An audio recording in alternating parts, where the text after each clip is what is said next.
आम बजट 2013-14 में health sector को क्या हाथ लगा है, इस बारे में हमारे साथ बातचीत करने के लिए हेल्थ सेक्टर से जुड़े तमाम प्रोफेशनल हमारे साथ हैं। उनसे बात करते हैं।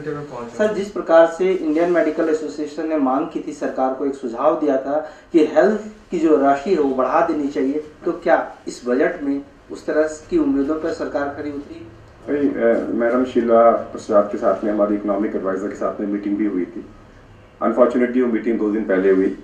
एक्सपेक्टेड था कि मीटिंग कम से कम 10 दिन पहले होनी चाहिए थी, ताकि उनको समय मिलता है हमारी डिमांड्स को सुनने का। उन्होंने ध्यान से सुना, लेकिन जो फिगर्स हमारे पास में आई है उसमें बहुत सारी माने, मुझे नहीं लगता है कि उसके बाद ध्यान दिया गया है। हेल्थ का बजट 37,330 करोड़ रुपए किया, जो कि करीबन 30-40% पिछले साल से बढ़ा।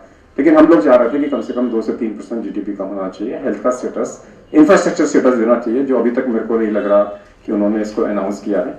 उन्हें आयुष डिपार्टमेंट को 1069 करोड़ रुपीस दिए, ठीक है, लेकिन आयुष को और ज्यादा मिलना चाहिए। 1000 करोड़ में आयुष मिल नहीं सकता, और आयुष को अगर आपने प्रमोट करना है तो एलोपैथी के साथ में इसको इक्वेट करना पड़ेगा कभी ना कभी आपको। विमेन एंड चाइल्ड डेवलपमेंट में उन्होंने 200 करोड़ रुपए दिया है, लेकिन वो हेल्थ के अंदर में नहीं है, लेकिन इनडायरेक्टली हेल्थ के अंदर में है। 110 डिसेबिलिटी को दिया है, इनडायरेक्टली हेल्थ के अंदर में है।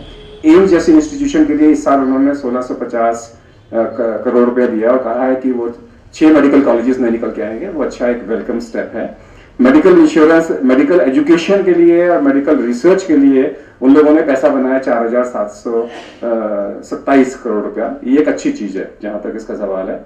मिड डे मील के लिए भी उन्होंने पैसा दिया है, और इसके अलावा मेडिकेयर वुमेन के लिए उन्होंने बात करी है। लेकिन हम जो बातचीत कर रहे थे, हमारा कहना यह था कि आप डॉक्टरों को जो गांव में जा रहे हैं उनको टैक्स एग्जम्पशन दो, उनको आप फैसिलिटीज दो, उनको जो डॉक्टर्स 10% चैरिटी करने को तैयार है उनको ट्रस्ट का स्टेटस दो, ताकि उनको टैक्स एग्जम्पशन मिले। ये सब चीजें, हेल्थ इंश्योरेंस को कंपलसरी करो। जो आदमी हेल्थ इंश्योरेंस नहीं खरीद सकता उसको आप, सरकार उसको पे करे। हम चाह रहे थे कि medical equipments and medical reagents सारे ड्यूटी फ्री हो, क्योंकि इतना ज्यादा अमाउंट सरकार के पास में नहीं आता। हेल्थ को इंफ्रास्ट्रक्चर स्टेटस मिले। ये चीजें जो हम मांग रहे थे कि हेल्थ के अंदर में जो इन्होंने 2 चीजों में सर्विस टैक्स लगा रखा है, प्लास्टिक सर्जरी के अंदर में और मेडिकल इंश्योरेंस के ऊपर में, वो निकाले। हम चाह रहे थे कि डॉक्टर्स को, जो आदमी मेडिकल एजुकेशन कर रहा है, जिसने इलाज कराया, मैंने अपना इलाज कराया, तो वो एग्जम्पशन मिलना चाहिए पेशेंट को।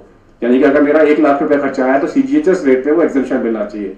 मुझे नहीं लगता कि इस पर भी किसी भी चीज के ऊपर में विचार किया गया। इस बार निराशा ही हाथ लग गया। आई थिंक निराशा तो हम नहीं बोलेंगे, हम अपनी एफर्ट जारी रखेंगे, कन्विंस करेंगे। ये नहीं आएगी तो सरकार करेगी। हमारा काम तो ये है कि हम तो अपने प्रोफेशन के लिए लड़ रहे हैं, और प्रोफेशन के लिए लड़ते रहेंगे जब तक कि जो हम चाहते हैं वो नहीं होगा। आपको क्या लगता है कि इस जो बजट में हेल्थ सेक्टर के लिए जो प्रावधान किया गया है, जितनी राशि दी गई है, वो सफिशिएंट है? जैसे कि डॉक्टर साहब ने बताया और हमने ये देख लिया कि 30 से 40% की बढ़ोतरी तो हुई है। अब ये बढ़ोतरी का ब्रेकअप हमारे पास तो है नहीं, कि कह नहीं सकते कि इंफ्रास्ट्रक्चर की तरफ से बढ़ोतरी हुई है या मेडिसिन और बाकी जो सब्सिडीज है उसमें बढ़ोतरी है, ताकि आम जनता को फायदा मिले। तो ये पूरा देखने के बाद ही हमें इसकी पूरी जानकारी मिल पाएगी।